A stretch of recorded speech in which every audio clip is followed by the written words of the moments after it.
প্রথম শ্রেণীর গণিত বইয়ের আজকের ভিডিওতে আমরা ৭৪ পৃষ্ঠা থেকে আলোচনা শুরু করব। তো আজকের আলোচনার বিষয় হচ্ছে স্থানীয় মান। তো আমরা প্রথমেই জানবো যে স্থানীয় মান কাকে বলে বা স্থানীয় মান কি।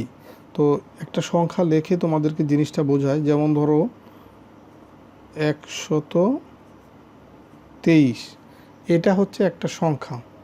১২৩ একটা সংখ্যা, এর ভিতরে অঙ্ক আছে কয়টা? অঙ্ক আছে ৩টা। এই ৩ একটা অঙ্ক, ২ একটা অঙ্ক, ১ আর একটা অঙ্ক। তাহলে ১২৩ হচ্ছে একটা সংখ্যা, এর ভিতরে অঙ্ক আছে কয়টা? ৩টা। এরকম আরও থাকতে পারে।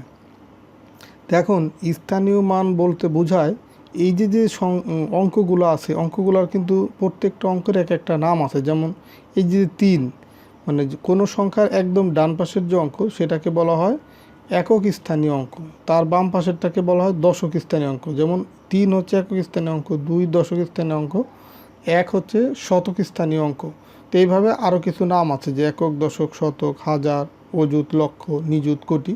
তো তোমাদের আসলে এই এত শেখার প্রয়োজন নেই, তোমরা যেহেতু মাত্র ক্লাস 1-এ পড়ো, তোমাদের এই একক, দশক, এই দুইটা বা শতক পর্যন্ত জানলেই এনাফ।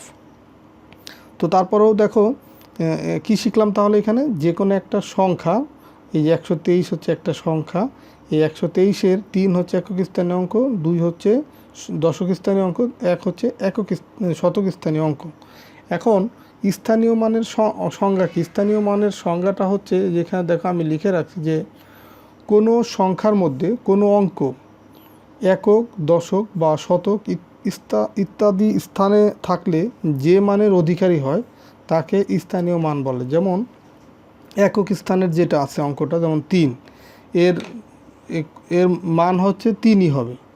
আবার দেখো একক স্থানে যা থাকে সেটাই। আবার যে দশক স্থানে আছে কিন্তু ২, তো ২-এর স্থানীয় মান কত হবে? ২-এর মানে ২ হচ্ছে, এই ২টাকে প্রথমে লিখব, তারপরে ডান পাশে কয়টা অঙ্ক আছে? ডান পাশে একটা অঙ্ক আছে, এই কারণে একটা শূন্য দিব। তার মানে ২-এর স্থানীয় মান কিন্তু হয়ে যাচ্ছে ২০। আবার দেখো ১-এর স্থানীয় মান, এই ১ লিখব, ১-এর ডান পাশে অঙ্ক আছে ২টা শূন্য দিব। তার মানে দেখো একক স্থানীয় অঙ্ক যা আছে তাই, দশক স্থানীয় অঙ্কে যা আছে সেটা লেখার পরে একটা শূন্য দিতে হবে। আবার তার বাম পাশে যেটা শতক স্থানীয় অঙ্ক লেখার পরে 2টা শূন্য দিতে হবে। তার মানে এইটা হচ্ছে যা আছে তাই, যেহেতু তার মানে ৩ই থাকলো। এই ২ কিন্তু তোমার ১০ দিয়ে গুণ হয়ে গেছে। দেখো এই ২, এখানে আমরা ২-এর পরে একটা শূন্য দিয়েছি, তার মানে কত হয়েছে? ২০। ২০ হচ্ছে 10-এর ২ গুণ। আবার দেখো ১, এটা হচ্ছে ১০০-র গুণিতক, মানে এখানে যদি ৫ থাকতো, ৫, তাহলে ৫ লিখে ২টা শূন্য হতো, ৫০০ হতো। তো এইভাবে তোমার স্থানীয় মান আমরা গণনা করব। তো এইখানে তোমাদের বইয়ে কিছু ছবি দেওয়া আছে। যেমন প্রথমে দেখো গাঁদা ফুলের ছবি দেওয়া আছে, তারপরে আছে আমের ছবি। তো এটা আমাকে গণনা করে দেখব যে এখানে আসলে কয়টা ফুল আছে। তো আমরা যদি গণনা করি, দেখো ১ ২ ৩ ৪ ৫ ৬ ৭ ৮ ৯ ১০। দেখো যে এখানে কিন্তু 10টা গাঁদা ফুল আছে, এই যে এখানে 10টা গাঁদা ফুল আছে। আবার দেখো তারপরে গণনা করি, ১ ২ ৩ ৪ ৫ ৬ ৭ ৮ ৯ ১০। দেখো ১ ২ ৩ ৪ ৫ ৬ ৭ ৮ ৯ ১০। এই যে এইটুকুর ভিতরে আবার 10টা গাঁদা ফুল আছে, এই যে এইটুকুর ভিতরে। আর এখানে আছে ১ ২ ৩ ৪। তার মানে দেখো এখানে 10-এর দল আছে কয়টা? 10-এর দল আছে 2টা। আর এই 4টা আছে একক। তা আমরা এই যে সংখ্যা গণনা করলাম, গণনা করে যেটা তোমার 10-এর পরে যেটা থাকবে, মানে 1 থেকে 9 পর্যন্ত যে সংখ্যাগুলো, সেটা হবে একক স্থানীয় অঙ্ক। যেমন দেখো এখানে 4 হচ্ছে একক স্থানীয় অঙ্ক। তো একক স্থানীয় অঙ্ক কোথায় হয়? যে কোনো সংখ্যার ডান পাশে। তো এখানে লিখবো প্রথম হচ্ছে 4, এটা হচ্ছে 1 2 3 4, এখান থেকে লিখলাম 4। আর 10-এর দল আছে কয়টা? এককের বাম পাশে দশক স্থানীয় অঙ্ক, তো 10-এর দল আছে 2টা। তার মানে দশক স্থানীয় অঙ্কের এই জায়গা লিখবো হচ্ছে 2। তার মানে এই যে সংখ্যাটা এখানে 24 হলো সংখ্যাটা। তো একইভাবে আমরা এখানে যে আম আছে সেটাও গণনা করব। দেখো 1 2 3 4 5 6 7 8 9 10। দেখো এই যে এই পর্যন্ত 10টা আম। এরপর আবার গণনা করি, 1 2 3 4 5 6 7 8 9 10। এই যে এখানেও কিন্তু 10টা আম আছে, যে এখানে 10টা আম। এরপরে দেখো 1 2 3 4 5 6 7 8 9 10। এখানে দেখো এই দশক এই এখানেও 10টা আছে, তার মানে আমরা এই 10-এর দল পেলাম কয়টা? 3টা। আর এইখানে এককের কোনো সংখ্যা নাই। যদি ধরো যে 1 2 3 এরকম নয়, আরও যদি বেশি থাকতো তাহলে সেটা একক স্থানীয় অঙ্ক হতো। তো এখানে আসলে একক স্থানীয় কোনো অঙ্ক নাই, তার মানে একক স্থানীয় অঙ্ক নাই মানে সেটা কত হবে? 0। আর 10-এর দল আছে 3টা, এই কারণে দশক স্থানীয় অঙ্ক হবে 3। তার মানে এখানে কিন্তু 30টা আম আছে, আবার এখানে 24টা আম আছে, 24টা গাঁদা ফুল আছে। তো ছবির ফুল ও আম গণনা করি। তো গণনা করে কি পেলাম আমরা? গাঁদা ফুল পেলাম হচ্ছে 24টা, আর এখানে তোমার আমের ছবি পেলাম কয়টা? 30টা। তো এখানে তুলি বলতেছে কতগুলো গণনা করেছি মনে নেই, সে বলতেছে। আর রাফি বলতেছে 10-এর দল গঠন করে গণনা করলে কেমন হয়। তো 10-এর দল গঠন করে গণনা করলে দেখো ফুল গণনা করে 10-এর 2টি দল ও 4টি পেয়েছি। এই যে দেখো এখানে ফুলগুলো এই লাইনে সাজানো আছে। তো এইখানে 10টা, এইখানে 10টা, আর এখানে আছে 4টা। তার মানে 10-এর দল আছে কয়টা? 2টা। আর একক স্থানের অঙ্ক আছে, এই একক স্থানের ঘরে আছে এই আলাদা 4টা, তার মানে 24। আর এইখানে 10-এর দল আছে 3টা, এই কারণে এই দশক স্থানের অঙ্কের জায়গা দিলাম 3, আর একক স্থানের অঙ্কে দিলাম 0, যেহেতু এককের ঘরে কোনো অঙ্ক নয়। তো এটা হচ্ছে 30। তো এই ছিল 74 পৃষ্ঠার আলোচনা। তো এরপরে দেখো 75 পৃষ্ঠায় কতগুলো ফুল ও আম আছে ব্লকের সাহায্যে গণনা করে তা সংখ্যায় লিখি। তো এখানে দেখো এই যে ফুল ছিল কয়টা? 24টা। তার মানে 10-এর দল আছে কয়টা? এই 1টা, এই 2টা। আর এককের ঘরে ছিল কয়টা? 4টা। তার মানে দেখো এককের ঘরের যে অঙ্ক সেটা লিখছে 4, আর দশকের ঘরে যেহেতু 2টা আছে 10-এর দল, এখানে লিখছে 2।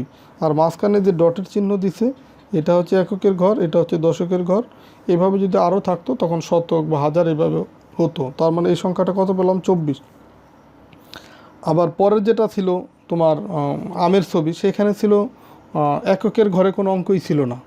আবার দশকের ঘরে ছিল 3টা, এই যে 1টা 2টা 3টা।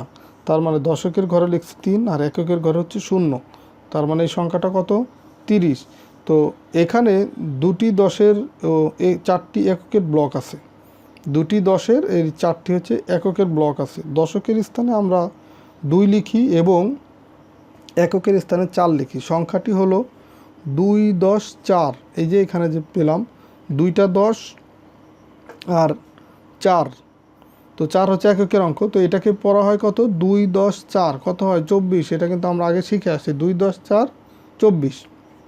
আর এখানে দেখো এখানে 3টি 10-এর ও 0টি এককের ব্লক আছে, তাই দশকের স্থানে 3 এবং এককের স্থানে 0 লিখি, যেটা এখানে লিখলাম। তো সংখ্যাটি হলো 3 10 30। এখানে তো এককের কোনো অঙ্কই নাই, এই কারণে 3 10 কত হয়? 30। তো এরপরে দেখো আরেকটা আছে যে সংখ্যায় লেখো। এইখানে দেখো এককের ঘরে কয়টা ব্লক আছে? 1টা 2টা 3টা 4টা 5টা 6টা 7টা 8টা 9টা। তার মানে এককের ঘরে বসবে কত? 9।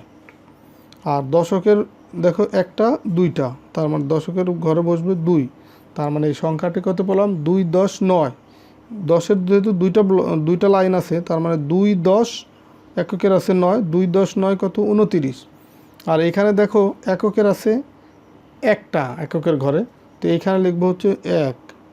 আর দশকের ঘরে আছে 1 2 3 4, 4টা 10-এর দল, তো এখানে আমরা লিখবো হচ্ছে 4। তাহলে এইখানে সংখ্যাটাকে পড়া হবে কত? 4 10 1 41। 4 10 1 কত? 41। তো এই ছিল 75 পৃষ্ঠার আলোচনা।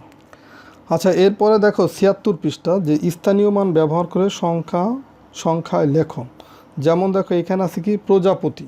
তো এখানে দেখো কয়টা প্রজাপতি আছে? 1 2 3 4 5 6 7 8 9 10। তো আমরা এই যে এই পর্যন্ত পেলাম কয়টা? 10টা। তো আমরা এইভাবে ভাগ করি, এটা এই 10-এর কয়টা দল আছে সেটা সেই অনুযায়ী ভাগ করি। এখানে পেলাম 10টা। আবার দেখো 1 2 3 4 5 6 7 8 9 10, এখানেও পেলাম 10টা। তো আমরা এটাকেও আবার এইভাবে ভাগ করলাম, মানে 10টা 10টা করে ভাগ করলাম। এরপর আছে কয়টা? 4টা। তাহলে এইখানে আমরা এই এককের ঘরে এই যে 4টা আছে, এককের ঘরে সবসময় 1 থেকে 9 পর্যন্ত সংখ্যা হয়, শূন্য সহ 1 থেকে 9 পর্যন্ত হয়। তো দেখো এককের ঘরে তাহলে কত? এই 4। আর দশকের ঘরে এইখানে পেলাম একটা দুইটা, এই কারণে দশকের ঘরে 2, তার মানে এখানে 24টা প্রজাপতি। আবার এইখানে দেখো রং পেন্সিল এককের ঘরে কত হবে, 1 2 3 4 5 6 7 8, তো এককের ঘরে হবে 8। আর দশকের দল আছে কয়টা, একটা, দশের দল আছে একটা দুইটা তিনটা, দশকের ঘরে এই যে 3 বসলো, তার মানে এখানে মোট হচ্ছে 3 10 8 38টা রং পেন্সিল আছে। এখানে কয়টি, এই যে 38টি পেন্সিল। আবার এখানে আপেল দেখো, এই যে এইখানে আছে 10টা, এইখানে আছে 10টা আপেল, আবার এই তারপরেও আছে 10টা আপেল, এখানে আছে 2টা, তার মানে এই 2 হচ্ছে এককের ঘর। আর দশকের ঘরে আছে কয়টা, 2টা দশের দল আছে, তার মানে এখানে হবে 2, তার মানে 2 10 2 22, মানে 22টি আপেল। এরপরে দেখো 21 ও 36-এর জন্য ছকে ব্লক আঁকি। 21 ও 36, এইখানে একটা দেখো এই যে ডট দিয়ে দেখানো আছে, এইখানে এই দশের দল আছে কয়টা, একটা দুইটা, আর এককের ঘরে আছে 1, তার মানে এককের এখানে লিখলাম 1, আর দশকের ঘরে লিখলাম, যেহেতু 2টা দশের দল আছে 2 লিখলাম, তাহলে 2 10 1 কত হয় 21। আর 36-এর জন্য অনুরূপ ব্লক তৈরি করতে বলছে, তাহলে 36-এর ক্ষেত্রে এইরকম দশের দল হবে কয়টা, 3টা, দেখো এই যে 3টা হবে।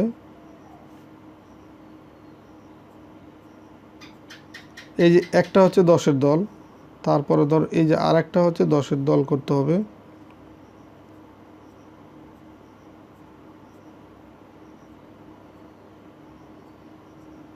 যে এখানেও 10টা, তারপরে দেখো এখানেও দিলাম আমরা 10টা।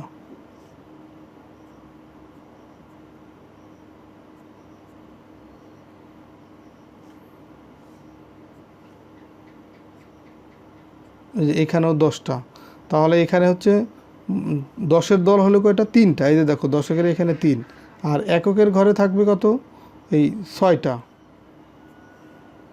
এখানে 6টা, এই দেখো 6টা। এখানে 36-এর দেখো এই যে 36 বলছে, 36-এর এই 6 হচ্ছে এককের স্থানের অঙ্ক, আর এই 3 হচ্ছে দশক স্থানের অঙ্ক। তো 6 এককের জন্য এই যে দেখো এককের ঘরে আমরা 6টা ব্লক আঁকছি, আর এখানে দশকের ঘরে যেহেতু 3, তার মানে এখানে দশের দল হবে 3টা।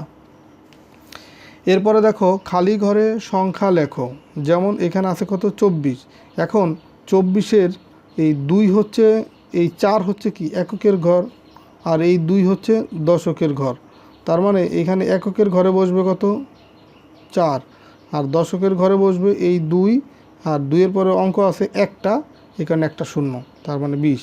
আবার এখানেও দেখো 37, এককের ঘরে বসবে কত 7, সেটা দেওয়া আছে, আর দশকের ঘরে বসবে কত, এই যে এই 3, এটা হবে দশকের ঘরে, তো দশকের ঘরে 3 বসাইলাম, আর 3-এর পরে অঙ্ক আছে একটা, এরকম একটা শূন্য হবে।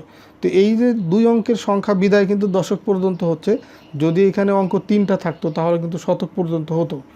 যাই হোক, সেটা তোমরা আস্তে আস্তে শিখবা ওগুলো।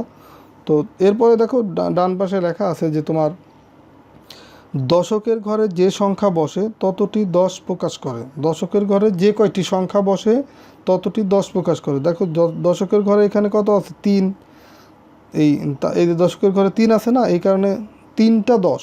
দশকের ঘরে 1 মানে হচ্ছে একটা 10, দশকের ঘরে 2 মানে হচ্ছে 2টা 10, 2 10, তার মানে 20, 2 10-এ কত হয় 20। দশকের ঘরে 3 মানে হচ্ছে 3 10, 3 10-এ কত হয় 30, এই যে সেই 30 কিন্তু এখানে লিখছি। তো এই ছিল তোমার স্থানীয় মানের এই 74, 75 এবং 76 পৃষ্ঠা, এই 3টা পৃষ্ঠা নিয়ে আলোচনা করলাম। তো আশা করি আজকের ভিডিওর মাধ্যমে স্থানীয় মান সম্পর্কে তোমরা একটু ধারণা পেয়েছো। তো আমরা পরের ভিডিওতে 77 পৃষ্ঠা থেকে আলোচনা শুরু করব। তো ঠিক আছে, সবাই ভালো থাকো, সুস্থ থাকো, আল্লাহ হাফেজ।